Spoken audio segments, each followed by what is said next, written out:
Hello everyone, this is part 2 of What If Naruto Was Trained by the Kyuubi, and I hope you guys enjoy this video and to like, to subscribe, to share, and check out the playlist, to see more comment down below.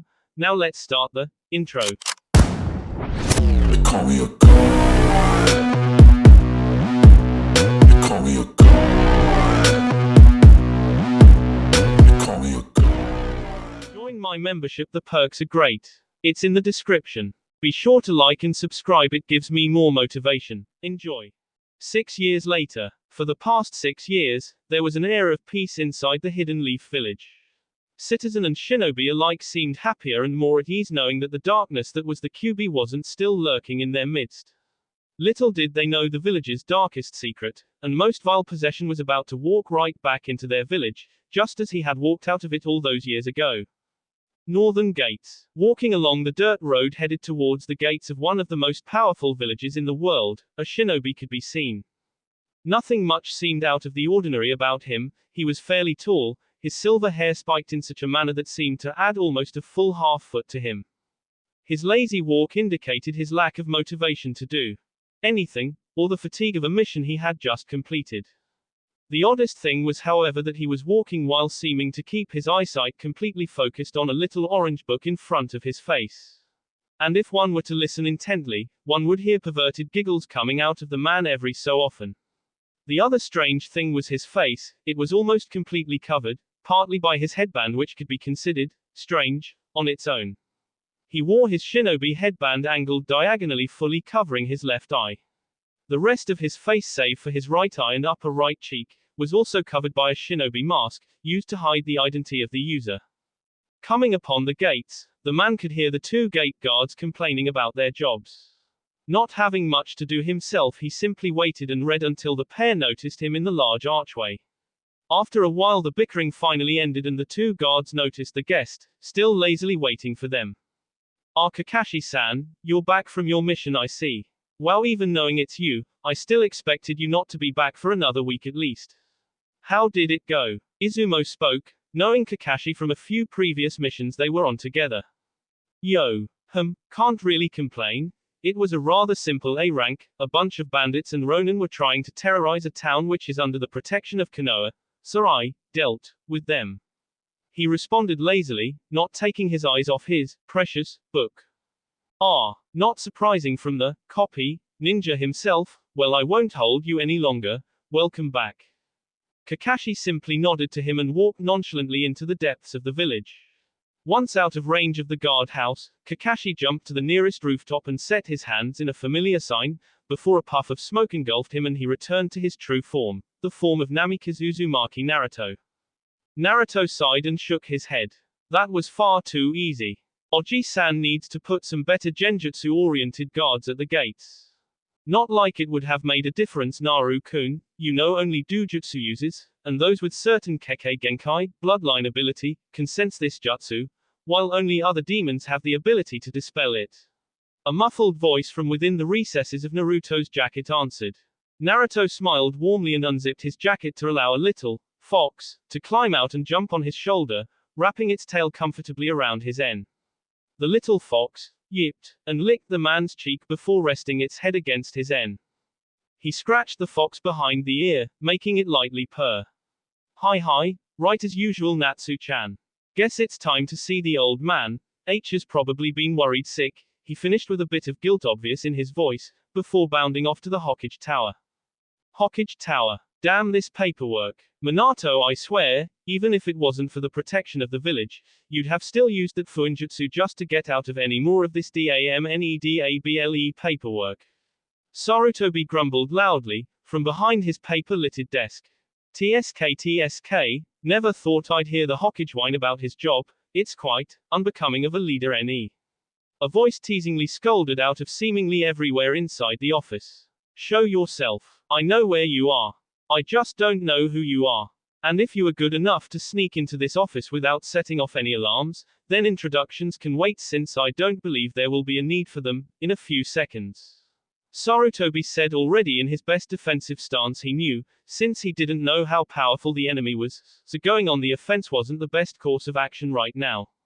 Or, you forgot me already. I'm heartbroken. I mean, it's only been about 6 years since we last saw each other, and here I thought we had grown close. Oji-san, Naruto finished, still hidden but with a large smile plastered on his face. He knew the Hokage was old, but he was still quite spry, and would get it in a minute. A long silence filled the room before Sarutobi's face lit up, and fell back into his chair in shock. Naruto, is that really you? Naruto decided enough was enough with the smoke and daggers routine, and stepped out of his hiding spot. To say Sarutobi was shocked was a rather large understatement. He wasn't expecting Naruto to return in such a feat of SK. And if that wasn't enough, how Naruto looked would have certainly put the poor man in the hospital with a heart attack if he wasn't a veteran shinobi. The best way to describe the Naruto the Hokage saw in front of him now was a mini Minato. Standard Konoha Junin garb down to the T was worn by the boy. His hair was longer and more wild, but his blue eyes still shone with the same light as they always had.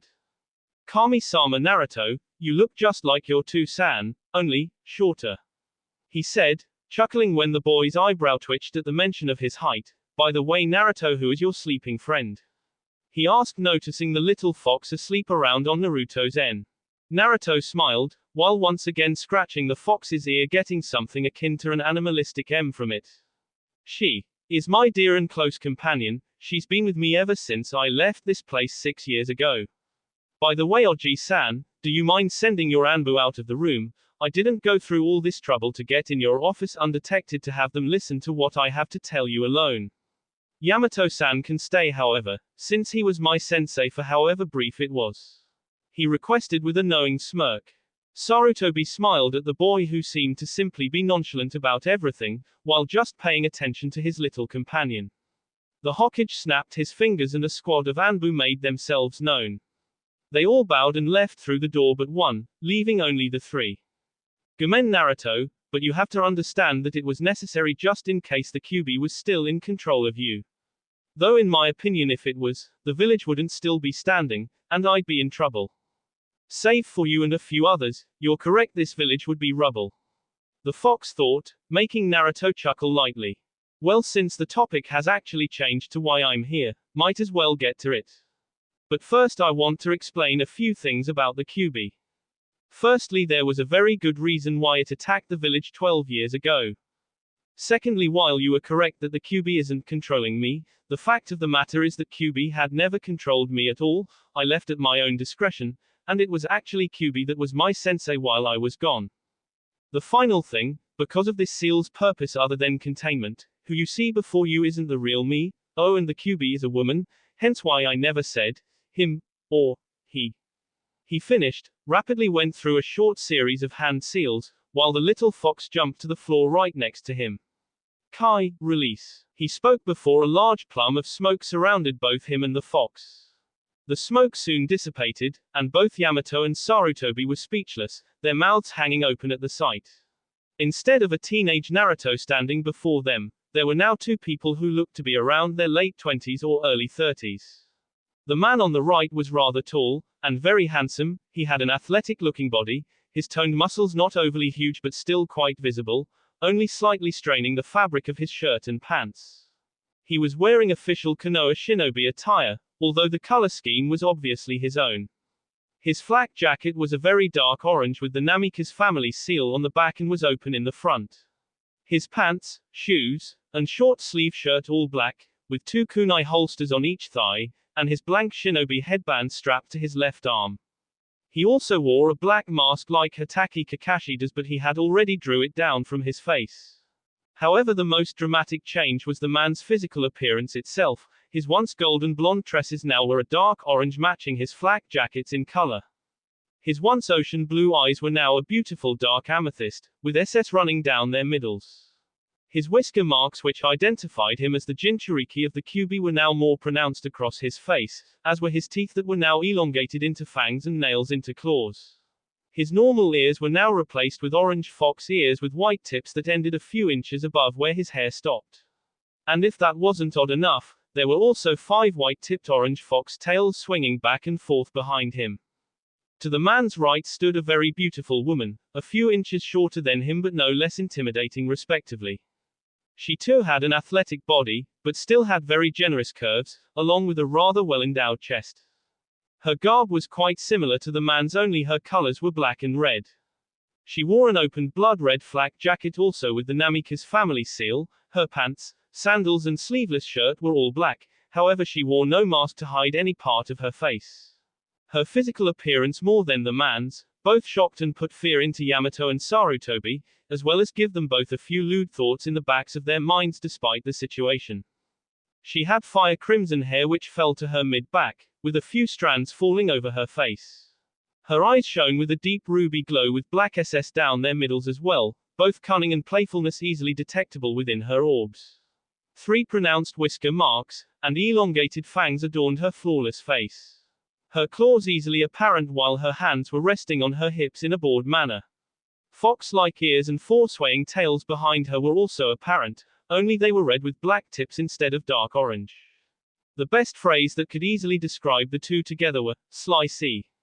Wah! What exactly is going on here, Naruto? What the hell happened to you? And just who is this woman? The Hokage finally formed the words he had been searching for while he assessed the changes. Naruto just smiled at his grandfather's dumbfounded look. That is a long story, Oji-san. And right now I'm too tired to tell you the whole story. But I promise I'll tell you everything in the greatest detail tomorrow morning. But to answer your quicker questions, because of the fusion of my chakra and Kyuubi's, I had to become what humans call a Hanyu, a half-demon, to accommodate all of her chakra in my body.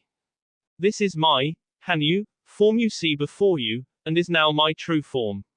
For your second question, now don't freak out or anything because there is nothing to worry about, I assure you. This was the fox you asked me about earlier, just in another form. Her name is Natsumi, but most humans know her as the Kyuubi or Kyuubi no Kitsune. Both Yamato and Sarutobi both took an unconscious step back after learning the identity of the beautiful woman standing in front of them. N.A. Naruto, just how is this the Kyuubi? Your father sealed her. If she is out, then that means that the seal failed and she can go on a rampage. The Hokage choked out before bringing both his hands into his cage robes in search of his kunai. If you described by freedom in this form to be correct, then I very well could go on said rampage and destroy this pathetic village. Natsumi sneered in a low voice indicating her seriousness. Mama, that's enough scaring the wits out of Oji-san, Natsu-chan. Naruto said in a sing-song voice, while he got behind her and wrapped his arms around her waist. Natsumi felt his strong arms wrap around her, and she just let out a soft sigh, leaning back against him. Okay, Naru-kun, but only because I know he is precious to you. She responded, nestling her head in the crook of Naruto's arm. Both Sarutobi and Yamato quirked an eyebrow at the show of affection the two just showed each other. Are you two? Yamato let the question float, while raising his hand in a fist next to his face, leaving his pinky out and wiggling it slightly. If so, how is that even possible? Naruto just smiled at what Yamato was getting at, and just hugged Natsumi closer before answering. That is part of the story, so you'll have to wait. But like I said before, I will let you know everything tomorrow morning around 9 a.m. Oh, and I do not want any unwelcome guests, so I expect only you two in the room when I get here. So till then, I'll wish you a good day. He finished preparing to leave. Wait, Naruto, there are some things you should know about the village. After you left, well, the more ignorant villagers held a week-long celebration at your disappearance, and eventually word got out to your generation of who you are. So even though most people think you are after so long, they still know you were the Jinchuriki of Kyuubi. I just thought you should know, maybe it'll help you conform back to village life here, but I truly apologize for letting your secret get out like that, whether you were here or not. Sarutobi apologized, bowing lightly to the man and his companion. Naruto thought over what he heard, and just smiled at his grandfather. It's okay, Oji-san, even if they didn't know already. They would know soon enough since I'm back.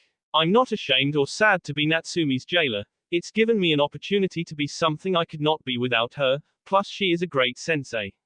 I learned so much from her that I never would have with any other sensei. He said with a smile, not noticing the slight blush across the cheeks of the woman he still held in his arms.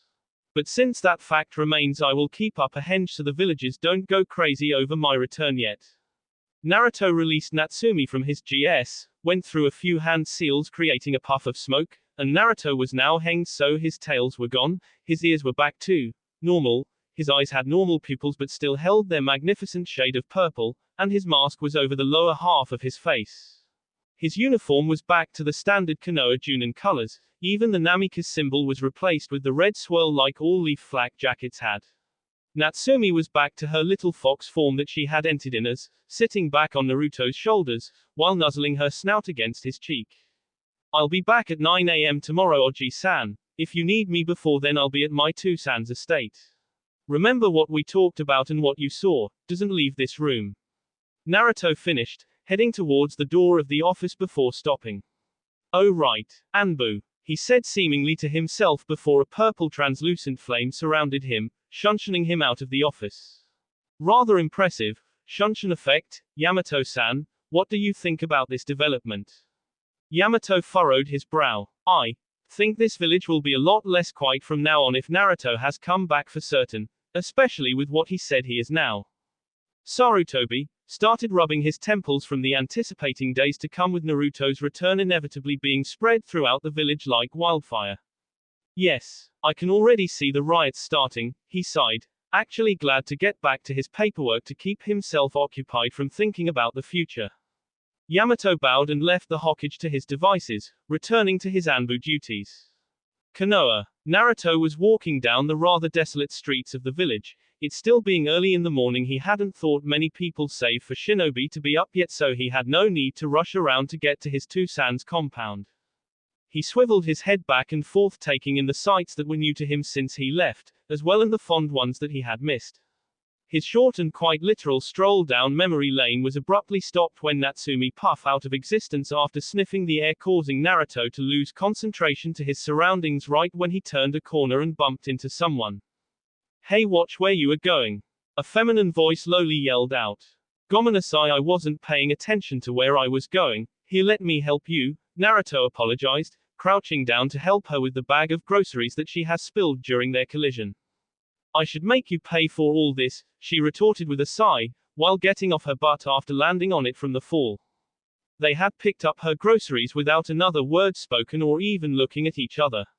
There was one last item left on the ground which they both tried to grab, causing their hands to touch for only a moment before retracting from each other.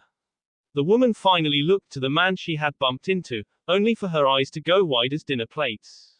It's you, she whispered out accusingly. Naruto too had finally looked at the woman, and was rather surprised to see who it was as well. She was wearing a doctor's uniform, only slightly greener to designate her a veterinarian, which covered her entire body up to her knees. Her ninja headband wrapped loosely around her slightly concealed by her uniform's pulled-up collar. Wow, Hana-san. Well, it is certainly a surprise to see you out this early. How have you been since we last saw each other? Naruto questioned, chuckling over the coincidence. Oh, you remembered what she looked like? Natsumi teased. Hey, well, what can I say? The saying is true, we all like a little animal in the opposite S, after all. And who have we met that is more animal than her? Plus she was quite cute back then, and has only grown more beautiful since then. Hell, even you said she was rather attractive when we first saw her. Naruto retorted with a subconscious smirk. Flashback. 2 years ago, forest surrounding Konoha. Mizuki, how could you betray the village like this? How could you betray me like this? A younger-looking Hana screamed at a white-haired man holding a bloody kunai in one hand, and a large scroll in the other. Simple really. I needed to prove my worth to Iwa. And stealing the forbidden scroll of sealing from the village was the perfect way. Konoha has gotten fat and weak from all this peace. It's sickening to watch as a shinobi like us. I decided I would go to a village that has more to offer me and the skills I possess as a shinobi. As for you, Hana, well, what can I say? You had the greatest body from your graduating class. And I needed some stress release from all the missions I went on, which you gave, and even more than I first imagined. I remember the way you used your tongue, and twisted that body of yours. I'd take you right now if I didn't have more pressing matters to attend to. But I certainly won't ever forget your taste, just like fresh strawberries. He finished, while licking his lips and looking at Hana in a very carnal manner. Hana didn't know what to do, she was only a newly ranked Chunin, and the rest of her team had been killed by either traps laid out for them, or by Mizuki himself. She was totally alone with even her nin dogs already unconscious, weaponless, and drained of chakra, as well as heavily bleeding on her right arm with a deep wound from a shrapnel trap. Mizuki saw her trying to think of something to turn the tables, but smiled when he saw the hopelessness in her eyes at her situation. I couldn't help but notice you finally realized there is nothing left that you can do. And despite me thinking of taking you with me and becoming my slave, I doubt Iwa would allow it and would just kill you anyway, so I'll do the merciful thing and let you decide how I'll kill you. He jumped from his superior standpoint on a tree limb above her, hitting the ground with a thud, and slowly walked up to her with the scroll now latched onto his back. He bent down and picked her up with one arm by her flak jacket, and looked into her eyes, before grinning madly and leaned towards her, sliding his tongue across her sweat-ridden end, and up her face, stopping at her cheek. Yes. Definitely strawberries, he said in a husky, and slightly insane voice. In a last-ditch effort before she Hana reached over and sunk her fangs into Mizuki's end, easily breaking the skin, and when she tasted blood only clamped down harder. Ah, you stupid bee. Get the hell off of me. He yelled before stabbing her in the stomach with his kunai, making her scream and let go. Mizuki threw her off him and pressed a hand to the wound, trying to stop the bleeding, while looking at the crumpled form of Hana, as his blood sped from her mouth and down her chin. He snarled. Fine. I thought I was being generous with letting you choose the method, but you are being very difficult, so I will just choose for you. He walking over and grabbing one of her comrade's bloody katanas, before going back to her with a smirk. You really were the best I ever had, but I guess I have to put this bee down. He spat, before raising the sword for the finishing blow. Mizuki was about to bring the sword down, ending Hana's life, when a large wave of flame seared towards him from the bushes just outside of the clearing. Mizuki saw the attack and jumped back away from Hana. He looked for who used that jutsu. It wasn't a jutsu he had ever seen before, so he was rather on edge and already in a defensive stance because it could very well be some backup for Hana. The wall of flame finally down, revealing a man wearing Konoha shinobi garb while crouching down in front Hana. Hana had seen the whole thing, from the flames attacking Mizuki to the man appearing out of nowhere in front of her, who was now healing her wounds. The only reason she wasn't trying to get away, other than the fact she couldn't, was that he was a Konoha shinobi, from the clothes he wore. Just who the hell are you? Mizuki shouted, but received no reaction from the man. The man just finished healing Hana's more serious wounds, before finally looking up at her. She held back a breath the moment her brown eyes met his dark amethyst.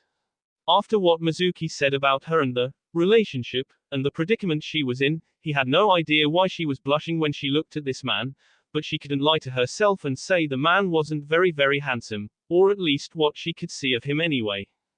Try not to move till I'm finished healing you, all right? He ordered softly and received a nod in understanding, before he stood up and faced the still unnerved Mizuki. I'm just a shinobi passing by, but I happened to overhear your conversation with this young woman, and decided to say hi. He smiled, though it couldn't be seen with the mask covering his face. If that's so, then just leave. This has nothing to do with you. If you don't, I'll have to kill you too after I finish off that bee you just healed. The man simply shrugged and did a few hand seals before taking a knee and pressing his hand to the ground. Kuchio's no jutsu, summoning technique. The man brought his hand up slowly, and out of the ground came a katana with a red hilt, resting inside a black sheath. The man grabbed the sword when it completely finished coming out of the ground, hooked it to his left hip, and pulled out the sword, letting the blade slide across his thumb so the entire edge was covered in blood. Hake, Shinku Kaijin, release, Crimson Ash. As soon as the last word was spoken, the blade burst into flame.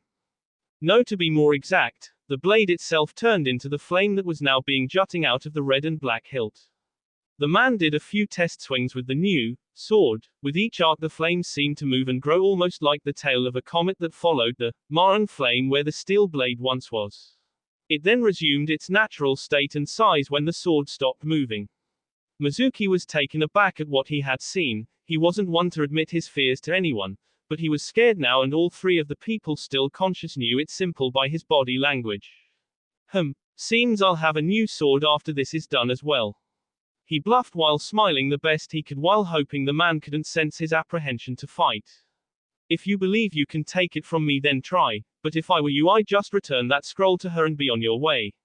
Because I can assure you that any other route you take now will not be pleasant. The man stated coldly, looking straight at Mizuki with an emotionless gaze, as thin strings of purple chakra began to slowly radiate off his body. His body is actually giving off chakra. Hana thought, flabbergasted at this fact. She had never heard of visible chakra except with certain jutsus, usually A rank or higher. And yet this man was giving off chakra from sheer force of will and emotion alone. Why? You think you can scare me? Well, try this kinjutsu I learned from this scroll. Mizuki threatened before putting his fingers in a cross seal. Taju Kage Bushin no Jutsu, multiple shadow clone technique. The entire field puffed in a plume of smoke, revealing nearly 25 Mizuki clones. The original simply had an arrogant smirk plastered across his face, reveling in his superiority over the intrusive man. It's the quality of the shinobi, not the quantity. If you took this lesson to heart, you would have used the chakra required for that jutsu for a more effective one against me. The man retorted, before swinging his sword in a horizontal arc. As the blade arched, the flame tail began extending outward almost 50 feet, easily cleaving the shadow clone army in half, as well as a few dozen trees. After the tail returned, the man saw Mizuki, who was still alive if only known by his blood-curdling screams. Most of his clothing had burned to a crisp, while his right arm had multiple gashes. However, the oddest thing was that his gashes and clothes were actually still aflame. If the smell in the air indicated anything, it was that the flame still burned both the open F of the wound and any blood that seeped out, along with the fabric that still rested on his body. Mizuki tried to pat the flames out, but they simply burned hotter and fiercer, causing the man to scream in even more agony. You cannot put that flame out, only I have the power to call it back. If you give up and promise to never return to Konoha, I will let you leave. The man offered, never taking his gaze off the screaming man. Or, why? You put that fancy sword down and listen to what I say, and maybe you'll consider letting the bee live, Mizuki choked out through gritted teeth. The man turned back to Hana only to see another Mizuki holding her hostage with a kunai against her T in front of a tree. TSH, missed one, I must be losing my edge, he though berating himself for the slip-up. The man did as he was told while facing the real Mizuki, and dug the sword into the ground with the sharp edge facing Mizuki at his feet. Good, now move away from the sword, he ordered. The man followed the order, and took 10 large steps away from the sword, closer to Hana and the clone. Mizuki began to limp his way towards the sword, keeping a sly gaze on the swordsman. Mizuki was about a foot away from the sword and went to grab it, but the man had other plans and in one swift motion brought his right arm in a vertical arc above his head. Out of nowhere, the dormant sword seemed to grow a life of its own and moved in the arc motion the man just did. To Hana it seemed like time stood still. One moment Mizuki was about to grab the sword, the next said sword was lodged into both the trunk of the tree only 3 inches from her shoulder, and down the middle of the shadow clone's head. The next moment another blood-curdling scream echoed throughout the forest as the vicious plan of the man came full circle. The real Mizuki was the one who screamed. Why? Because as Hana was witnessing, his body was cleaved cleanly in half down the middle, so cleanly in fact Mizuki's body didn't register the S until just then, when his two halves began to separate from each other, his screams S with it. If Hana wasn't so completely exhausted, she'd have probably thrown up, from what she has just witnessed this stranger do. Her body flinched when the man jerked his arm back, the sword pulling out of the trunk and flying back to him, catching the hilt in his hand. The man began to fumble with the hilt for a minute, before resheathing the sword, and it puffed out of existence. He used ninja wire to tie the hilt of his sword to his wrist, she though surprised, but finally answering the question of just how the hell he pulled off that attack. The man began to walk back towards her, and from sheer fear her knees buckled and she fell on her butt against the tree. She closed her eyes tightly, when the man reached her and took a knee in front of her.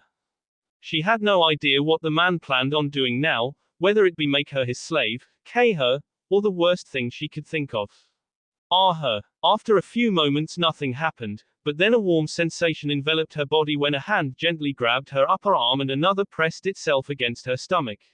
She slowly opened her eyes to see the man with a look of concentration in his eyes, as her entire body was encased in a light purple aura.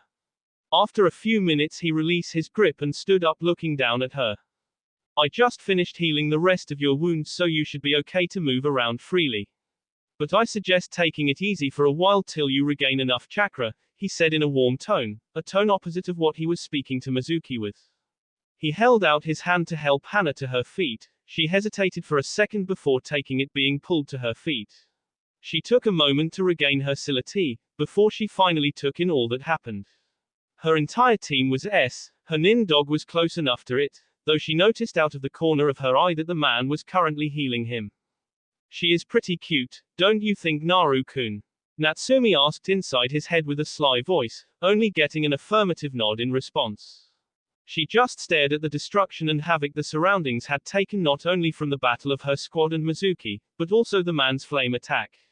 The ground and surrounding underbrush were all scorched, along with nicks, cuts and holes.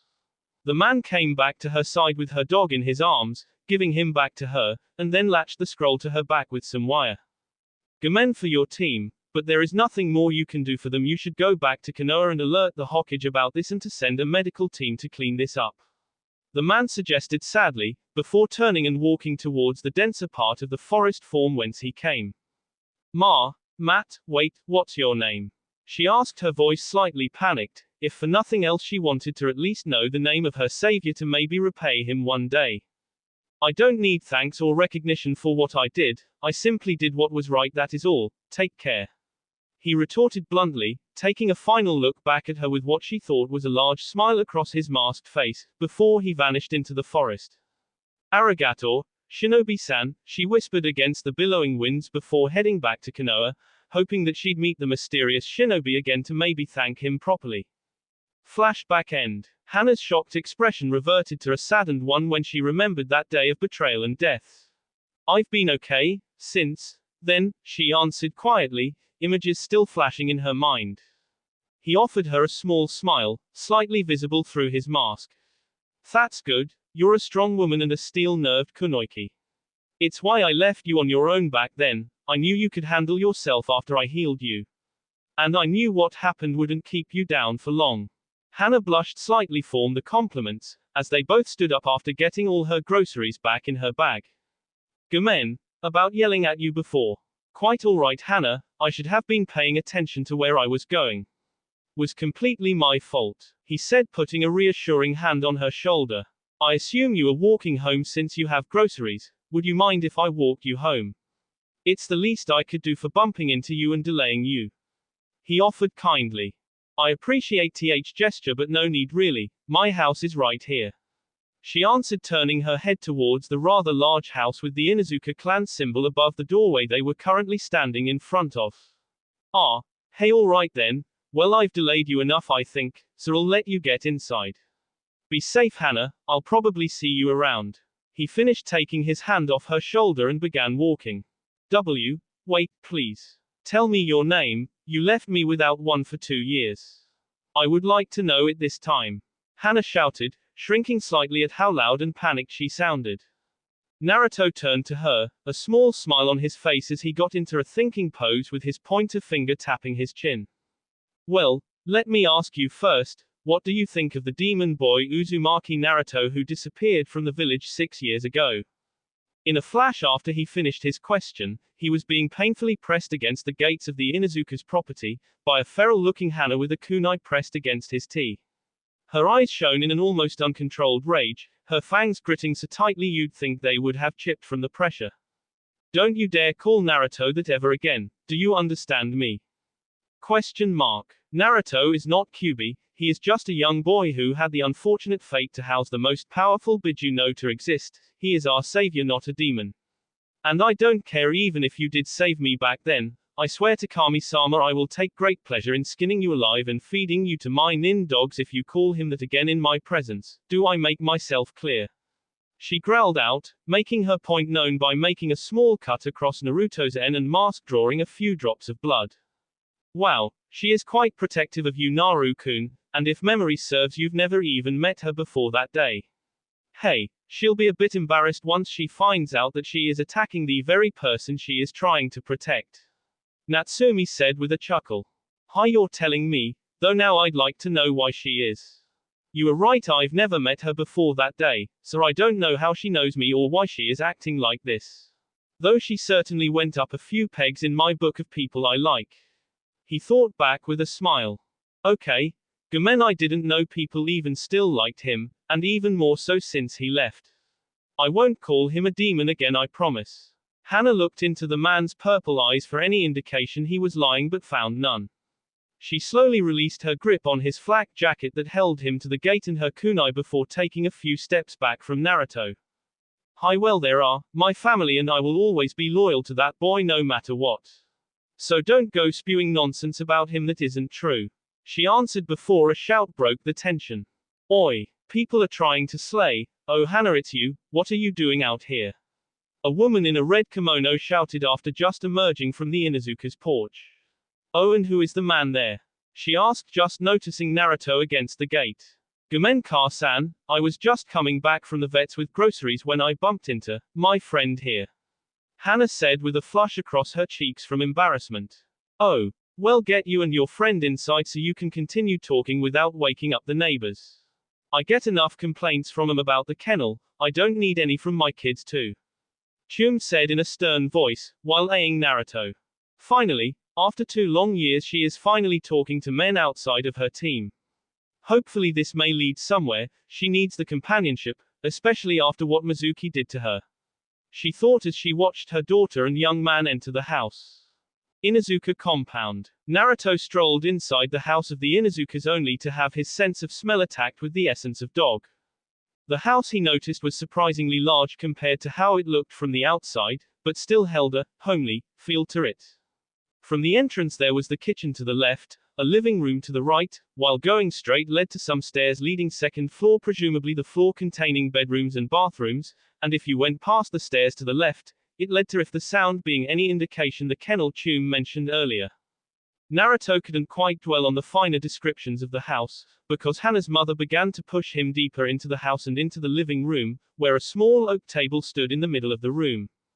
Please make yourself at home, Mr. Chum said, leading him to take a seat at the table.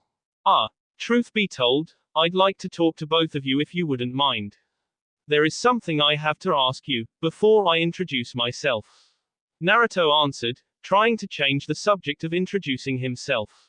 Chum quirked her eyebrow, easily telling the man was apprehensive in name himself. She took his hint and played along, knowing she'd get the answer out of him before he left. Alright, I'll make us some tea then.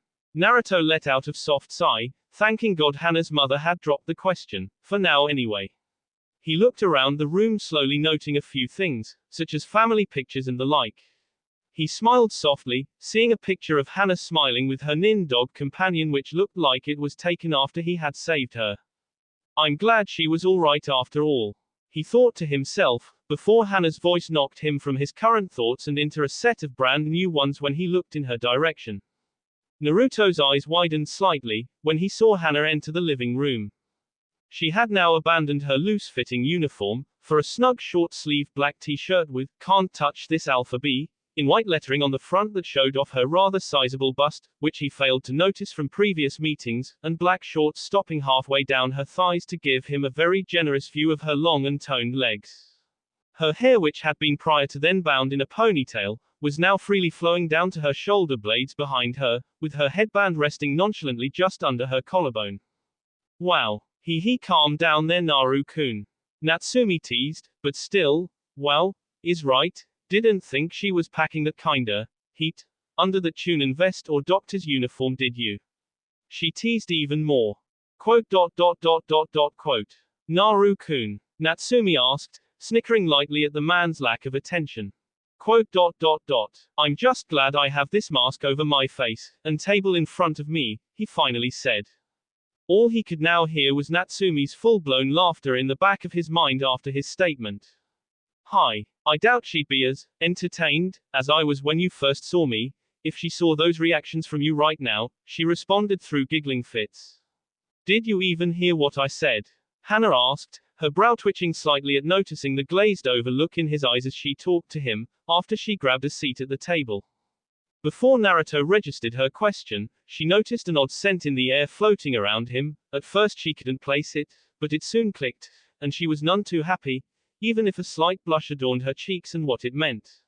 What the hell? The bastard is ogling me like a piece of meat. I wouldn't be so pissed about it if he not only didn't diss Naruto earlier, but wasn't so obvious about it with his scent, even if he does smell good enough to eat, she thought angrily, and then furiously at her final thought, quickly squashing it just as quickly as it was formed. Naruto was knocked yet again out of his thoughts, and had the decency to look sheepish at her question. Gomen, there was something important on my mind, would you mind repeating? I said, just because my car-san invited you in to not forget what I said outside. She repeated, with a slight vein bulging on her forehead, knowing exactly what important things were just on his mind. I made you a promise. I do not plan on breaking it, and again I apologize for how I phrased my question, but it was rather important that I asked you. Tea is ready. And what was important? Kyuubi asked while walking into the living room with a small tray of tea and teacups. Well, Car-san, I should probably begin with the fact that this was actually the man that saved me from Mizuki Team 2 years ago. Kyuubi listened to her daughter speak as she took a seat at the table and began to pour the tea. She abruptly stopped with a shocked expression on her face the moment she heard that the very man who she invited into her house and was sitting across from her was the man that had saved her precious and only daughter, and less important to her but still important, Inuzuka clan heir. Kyuubi put the teapot down, and moved back from the table slightly to get into a kneeling posture used for people of respectable status, such as a clan leader, kage, or daimyo. Arigato. Arigato for saving my Musumi daughter. I don't know what I would have done if I lost her that day. Arigato. Kyuubi thanked him, through almost inaudible sobs. Mama, it's alright Inuzuka-san. I already told your daughter that I don't need thanks for what I did. I simply did what was right. That Mizuki person had no right to betray the village like he did, and more importantly treat Hana the way he did. If I wasn't in a rush when I got there, I would have made his death a lot more deserving than I made it. And I'm just glad that Hana got back to her feet. I would have hated to see such a strong and beautiful woman like her sulking over what that asshole did. Naruto said reassuringly, with a slight unseen blush after only realizing what he called Hana. Oh, seems my hopes weren't unfounded. I won't meddle in my Musumi's personal affairs, but that doesn't mean I still can't hope. Kyuubi thought after hearing his words, and little slip up. Kyuubi got up from her position and rejoined the pair at the table, wiping the last remnants of tears from her cheeks. He thinks I'm beautiful, Hana mentally questioned, while trying to hide her light blush at Naruto's compliments. Still, arigato. And please call me Kyuubi, she finished with a smile towards the purple-eyed man, who the two females could tell was smiling back. Anyway, Car-san, as you know, I never got his name back then, so meeting up with him this morning out of the blue I asked again, but he just answered my question with another question. What do you think of the demon boy Uzumaki Naruto who disappeared from the village 6 years ago? Hana quoted, going back to her story after feeling her blush leave her cheeks. The very moment Hana finished reiterating Naruto's question, Kyuubi's appreciation for the man disappeared, and was replaced with a growling Inuzuka clan head staring back at him. Naruto was quick to apologize for his snafu, hoping the older woman would take it to heart. After a long minute of nothing but light growls from the matriarch, she returned to a neutral stance with the man. I had the same reaction, just a little more physical, which was probably the noise you heard outside. However, before you had come out, I was able to answer his question, but he never answered mine. Both Inuzukis looked expectantly at Naruto once Hana finished, causing Naruto to sweat drop. Ano, well, Inuzuka-san, before I tell you both, I'd like for you to elaborate on what Hana meant by, my family and I will always be loyal to that boy no matter what. I will admit to you that I know Naruto, quite well in fact. But I don't recall him ever mentioning your clan during our talks about Konoha, that is why I phrased my question the way I did. I purposely did it to see the kind of reaction I'd get out of Hana. Knowing Naruto the way I do, it would be dishonorable to him if I befriended anyone who despised him in this village. I have heard from the boy many stories of how he was treated here, so I had to be sure about Hana's feelings towards him. And since she had stated such a high claim, I wished to simply know what she meant. Kyuubi was pouring herself and the pair the tea while Naruto explained his motives. She took a sip of tea after passing out the cups, and sighed afterwards before speaking. Well, we may not look it, but the Inuzuka clan was actually the personal bodyguards of Namikaze Minato, the Yondaime and Naruto's Tusan. Whenever he left the village, whether it be for vacation, war, treaties, no matter the reason, we Inuzuka were always by his side to put our lives on the line to protect him. However, after Minato-sama had settled down with Uzumaki Kushina, Naruto's Kasan, our priorities changed. He had ordered our clan to not only protect him, but his family as well, since they were an extension of himself. We accepted our new charges with no grievances, and for a time things were normal. Well, as normal as a life of a shinobi can be anyway. Chum stopped talking for a moment to take another sip of her tea before starting up again. Then, Kyuubi came. Being a Konoha shinobi yourself, I'm sure you know the history, so I won't bore you with the details. Anyway, after the battle, we found Minato-sama's. But his wife and son still alive, so we continued as their protectors because Minato-sama still lived inside them both. However, 2 years after the Kyuubi's attack, Kushina along with her clan left Konoha for greener pastures, but not before exiling Naruto and leaving him to the savages our clan once called villagers. From that moment, as clan head, I rescinded Minato-sama's order for protection of her. She left the village and more importantly abandoned her only child, to the Inuzukas. That is unforgivable. After only a few days of being put in the orphanage, I had gone to the Hokage and begged him repeatedly to allow my clan to adopt him. But he wouldn't hear of it. He not only told me that the council would never allow the adoption to go through, but also that he didn't want another one of the important shinobi clans to leave because of the village's hate for the boy and anyone who protected him. He simply stated that he would do his best to make sure Naruto was doing okay. So from then on we just protected Naruto as best we could from the shadows. But with the Hokage giving my clan missions on a daily basis, it was hard to protect him as well as we had hoped. Then 4 years after Kushina's departure, Naruto himself disappeared from the village and hasn't been seen since. But even so, the Inuzuka clan will remain loyal to that boy and protect him as well as his reputation here as best we can, because that was the wish of our greatest hero, and we will honor it no matter what. Chum finished explaining and slammed her cup on the table to emphasize her point. By the time her story had finished, Naruto's eyes widened so much you'd swear they'd pop out any moment. I never knew anyone cared about me that much aside from Oji-san. They were even planning on adopting me. Naruto thought, shocked beyond belief, and actually trying his hardest to not let his features show how happy he was to hear what Chum said. In all honesty, the lonely child that still remained inside him wanted to cry right then. Well, Naru-kun, not everyone in this village is as heartless or stupid as most. I mean, statistically speaking, there had to be at least a few dozen people in this large village that either have no problem with you or even believe you are a savior for your s. I guess you just met the clan that is at the top of this list. Natsumi said in a warm tone, sending Naruto a mental picture of her giving him a loving embrace, since she couldn't really do it at the moment. Hi, right as usual Natsu-chan, he thought back with a smile, sending her a mental picture with him giving her a deep kiss. I see. Arigato for your explanation, Chum-san. That answered any lingering questions I had. Naruto spoke quietly before taking a long sip of tea, still trying not to show his emotions.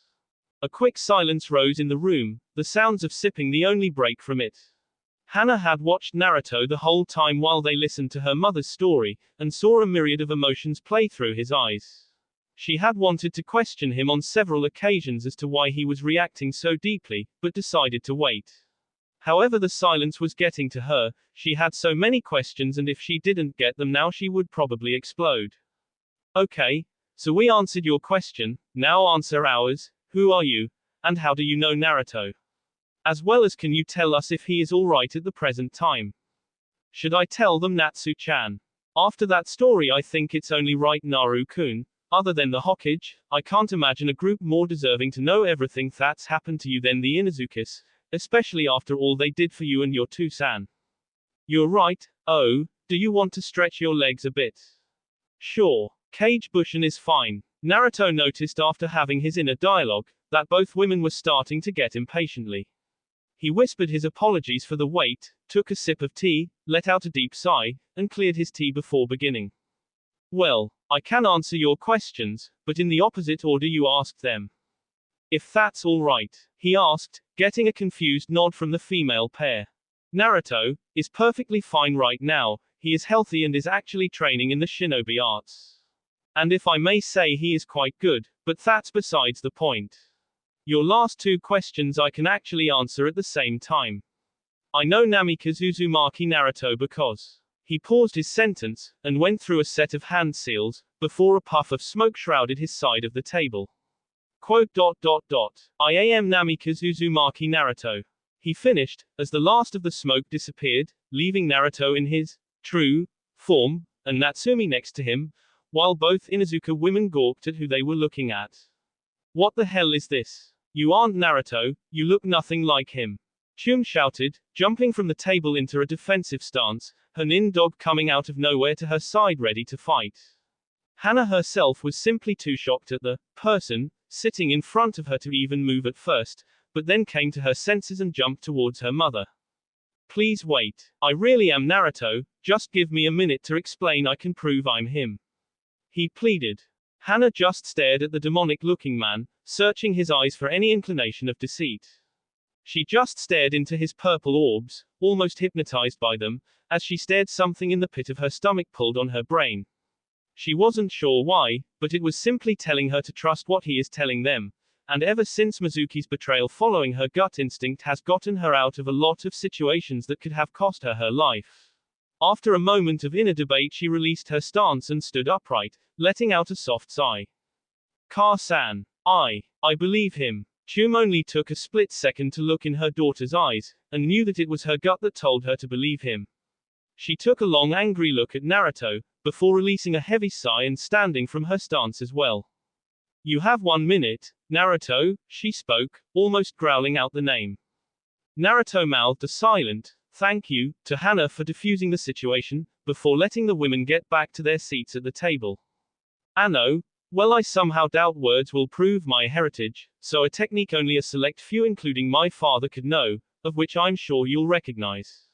He said before putting his hand, palm up and open in the middle of the table so everyone could see. For a moment nothing happened, but then a slight wind began to pick up around the room, seeming to be pulled towards Naruto's palm.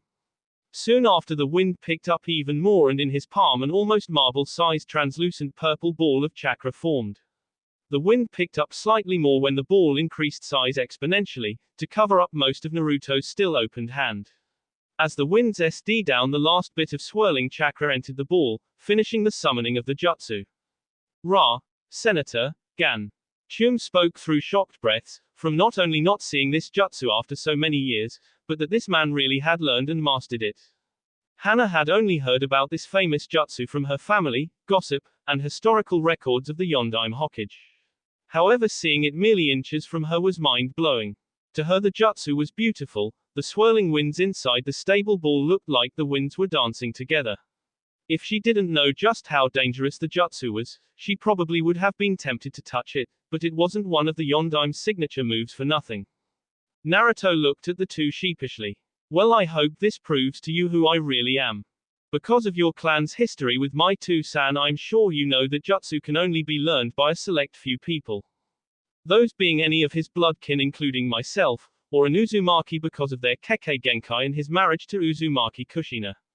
But as I'm sure you know, because of the difficulty and power of this jutsu, only the next Uzumaki shinobi heir and clan head are allowed to learn it. Naruto paused his explanation for a moment to let them understand where he was going with this. Once he got the nods of approval from them, he continued. Well, since my two-san is S, and I'm obviously in Konoha, instead of with the Uzumaki clan, it means that I can only be a blood relative, and Namikaze Minato only had one son, me. Plus, who else do you know that has whisker marks on his face? He finished, before pulling his mask down to finally reveal his full face to the women. Only a second after losing his mask was he tackled to the ground by a sobbing Chum. He was so surprised by her emotional outburst, in fact he almost lost his grip on the Rasengan, but dispelled it before it left his hand. Naruto, you're back. I didn't know if I'd ever see you again after you left the village. Chum sobbed out into his chest. Naruto was still shocked, before he was able to regain his composure and smile at the crying women on top of him. He slowly pulled her into a hug, and just said soothing words of apologies. After some time Kyuubi regained some slight composure and let go of the man, but before she was able to move off him he pulled her back to him and he gave her another embrace, before whispering something in her ear. Arigato Kyuubi-san, and gomen for making you worry about me for so long. Ka-san. Kyuubi physically stiffened at what Naruto just called her. She pulled away slightly to look up at the man, and saw a genuine smile across his fanged face, and happiness in his eyes. She smiled back and hugged him once more, tears flowing again. After about another 5 minutes the two calmed down and separated, both joining the table at their original positions. Well, I'm glad everything worked out here. I was afraid things would get messy if Naruto-kun wasn't able to explain who he was. Natsumi said nonchalantly with a small smile, taking a sip of tea from Naruto's cup. Both Hana and Kyuubi looked back at the women who almost seemed to come out of nowhere, though both being a bit sheepish knowing that this was just because they ignored her presence from Naruto being back. Gomen, but who are you? Hana questioned. Well, I just wanted to wait till Naruto-kun finished his introduction before mine. This is Natsumi. She is my companion, and has been since I left the village 6 years ago. Naruto explained, trying not to blush too much when she slung herself around his arm, resting her head on his shoulder. Both Inuzuka women perched an eyebrow at the two, each having a thought about it, not knowing just how similar they were. This girl is getting a bit too close to him. Wait, why do I care if she is close to Naruto-kun? Wait, did I just say, kun? I mean, yay, the guy all gorgeous, but that doesn't mean I like him or anything, does it? I mean, we just really met, even if he did save me back then. Hana thought, a debate now raging in her head about her feelings of the newly discovered Naruto. Seems he might be taken after all. Well, unless Hana gets it together she is gonna lose him. And I really do think he'll be so good for her. Kyuubi thought, hoping her daughter would get out of her man rut, and just claim Naruto as hers. Naruto, noting the intense gazes he was getting, tried to change the subject, before either of them had a chance to question him. Anno. I'm rather surprised, to be honest. When I went to go see Oji-san, even he and Yamato-san freaked about how I looked. But you guys don't seem fazed at all. Both women were knocked out of their thoughts when he spoke. Kyuubi was the first to get her answer out, and chuckled a bit. Naruto, look at us. We have inherited canine traits as a clan thanks to our kinship with our nin dogs. Stead eyes, slight fangs and claws, increased sense of smell, etc. You would look a lot different to most people, but to our clan you don't look all that different from us, other than the ears and tails anyway. She remarked with a small smirk. Naruto looked at both his mother and Hana, and realized that she was right. Save for his tails and ears, he would look almost like an Inuzuka. Though I would like to know where you got them from, Kyuubi said with a glint of curiosity in her eyes. Actually, I will be explaining everything that's happened to me for the last 6 years to Oji-san tomorrow morning at 9 a.m., and well, I feel it only right that anyone from the Inuzuka clan who would wish to come and listen to my story as well is welcome too.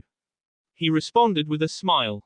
I will tell my clan about it and let them decide for themselves, but I will go. I'd like to know what my old charge has been up to for the last 6 years. She answered with a light chuckle. He laughed with her. Good, but sadly it's getting dark. We've been talking for a long time, and I'm actually quite tired after just getting back today from a 6-year vacation. Naruto flashed through some hand seals, letting the smoke envelope him and Natsumi, giving him the look he had before he revealed himself to them, and Natsumi back in the seal. He got up from his seat, bowed to his hosts, thanking them for believing him and their hospitality, before walking towards the exit. Kyuubi nodded to him, and looked down at the table, slightly downcast for a second while biting her lip in fear. Should I ask him? She thought, said question raging through her head like a hurricane, not receiving any clear answer in her mind out of sheer fear of Naruto's answer. Nah, Naruto, she stuttered. He turned back to the matriarch. Hi. I need to know if you really meant it when you called me Ka-san. She asked, fear and apprehensiveness evident in her eyes. He smiled warmly at his new mother. Hi. Of course it was Ka-san. If it wasn't for the council's interference you would have adopted me anyway, right? And what you said you did for me and tried to do are things only a Ka-san would do for her child. So yes, I do mean it when I call you that. You are more of a Ka-san to me now than Uzumaki Kushina ever was. he explained, spitting out the name of his biological mother. Naruto took a moment to look at Hana, who was also looking back at him. He smiled to her before making another statement. Although at the moment, I'm slightly happy you weren't able to. Quote. He paused. Chun was about to cry at this statement before he saw her reaction and quickly continued. Ano, well, because it would be rather awkward to ask if my sister would want to grab dinner with me after visiting Oji-san tomorrow. Gamen, I thought about maybe asking later, but since I was left with an opportunity to ask now, I just took my shot. He finished with a noticeable blush and a large nervous smile that made his eyes close as he scratched the back of his head. Chun's reaction did a complete 180 when she heard that Naruto was asking her 2-year man-less daughter out for dinner. She tried to hide her smile, but a small one pulled at her lips as her thoughts were raging on the subject. Hana, say yes, damn it. Please don't reject him like all the other guys who have asked you out since the incident with Mizuki. He is a good, strong man, and by our discussion this afternoon I can tell he only has the truest intentions when it comes to women. Please, sweetheart, for your own happiness, say yes, she thought, while looking at her daughter with pleading eyes. Hana, on the other hand, was rather floored at Naruto's statement. That was actually the last thing she was expecting to hear from him, especially after how close Natsumi and he seemed to be. A blush just as noticeable as Naruto's graced her own cheeks now as she held an inner debate. Should I say yes? She thought to herself before a voice inside her head spoke. You should, Hana, her conscience answered. But what if he is like all the other guys that have asked me out after Mizuki? You know, they were only after one thing. I mean, he was ogling me the moment I came down after I changed. That is true, but if you noticed, he was quite nervous about asking you to dinner. I mean, he is still blushing.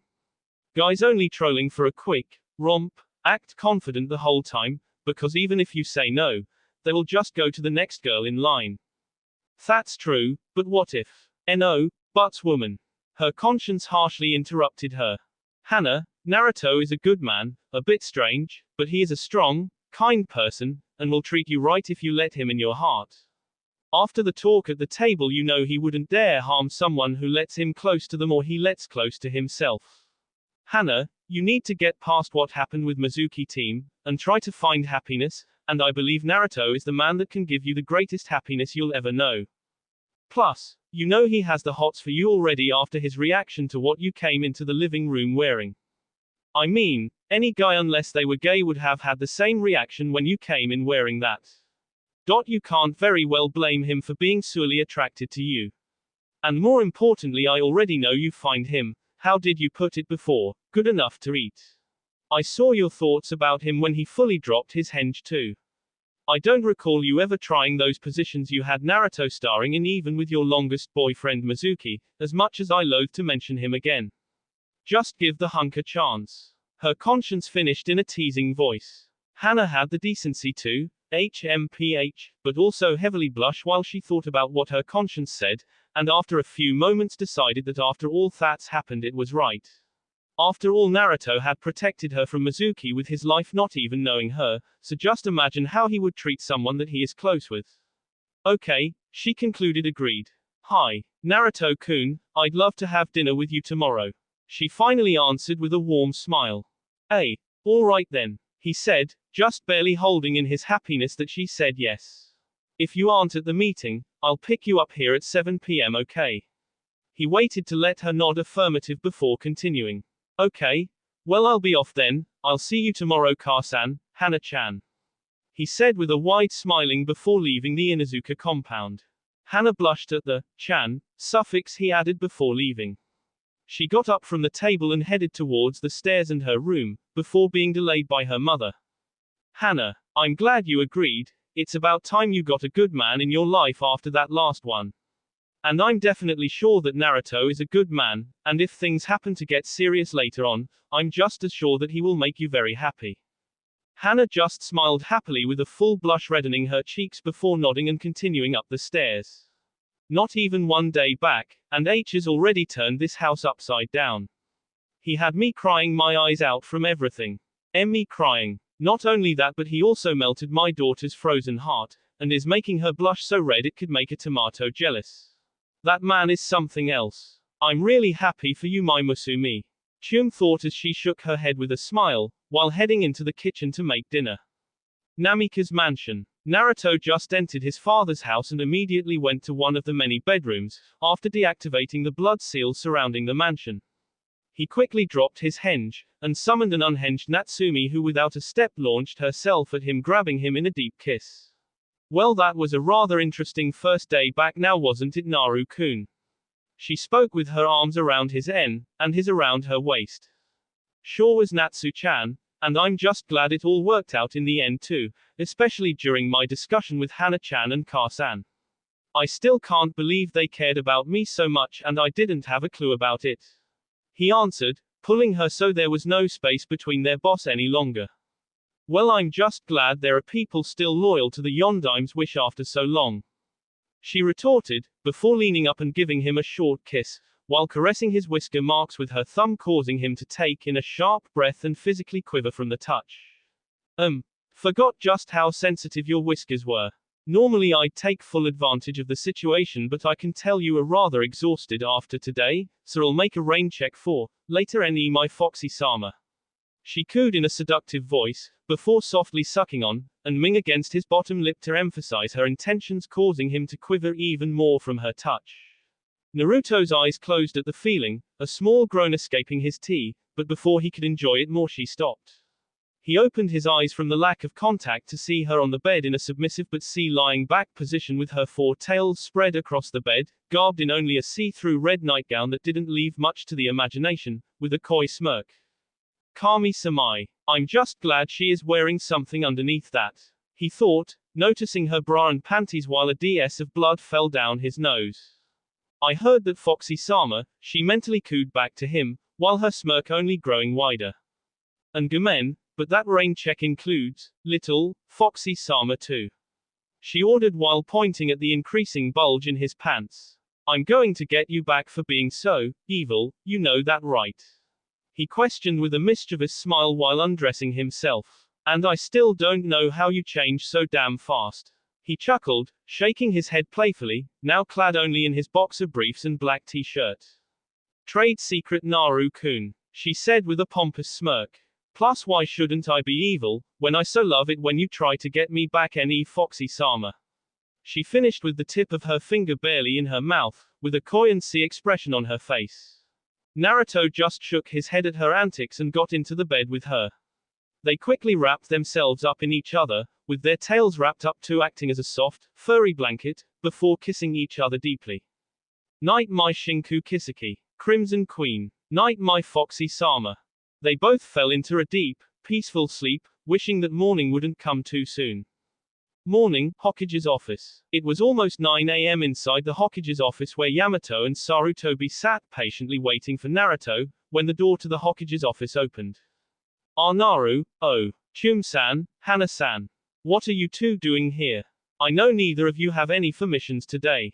And I don't wish to be rude, but I have an important meeting in a few moments, and can't be disturbed. I hope you understand and can wait until I'm finished to talk with me. Sarutobi said, trying his best to not sound rude to the matriarch, and clan heir to one of the best tracking clans that Konoha has to offer. Well, actually that's why we are here, Hokage-sama. Naruto invited us to this meeting last night as well, he can verify it if you wish, Chum responded, bowing in apology. No, it's fine, just wish he had told me about inviting others. I was only aware of myself and Yamato-san to be present when he told me. But if you know when this meeting was to occur and at whose request, then there is no need to prove anything. He responded, waving his hand dismissively. Arigato, Hokage-sama, she answered, now walking deeper into the room with Hana in tow. A moment later the clock in the room began to chime, showing it to be 9 a.m. on the dot. As soon as the clock stopped, a voice entered the room, easily recognized by all the occupants. Ohio, good morning, I hope everyone slept well last night. Naruto's sing-song voice rang out in front of the closed door. Everyone turned to see Naruto and Natsushimi in the true forms, wearing the unique, arrange out of black, red out of black style shinobi clothing. Hi, the group seemed to chorus out in unison. Good. Well, since this is a rather long story, I suggest we all grab a seat. He offered, walking towards the Inuzuka pair with a large fanged smile, with Natsumi close behind. He and Natsumi walked past the pair, but not before he whispered something into each of their ears. Guess only Hana-chan and you could make it Ika-san. He asked, only getting a nod and soft smile in return. I'm really happy you could make it Hana-chan, he said with a wink after turning to her from Chum, causing her to slightly blush. Naruto and Natsumi took their seats, as the Inazukis took some on the couch in the corner of the room. Once everyone got comfortable, all eyes were on Naruto, who coughed forcefully. Well, I'm sure you guys already know why you are here, so. He paused his sentence, before forming a set of hand seals as a purple aura flashed throughout the room. Quote, Onopo, Otofugen Shoheki no Jutsu, Demon Art, Sounds Silencing Barrier Technique, now I can start. He finished with smile before beginning the story of the past 6 years. That will be all for this video. Be sure to like, subscribe, share, and comment down below for more videos. Goodbye.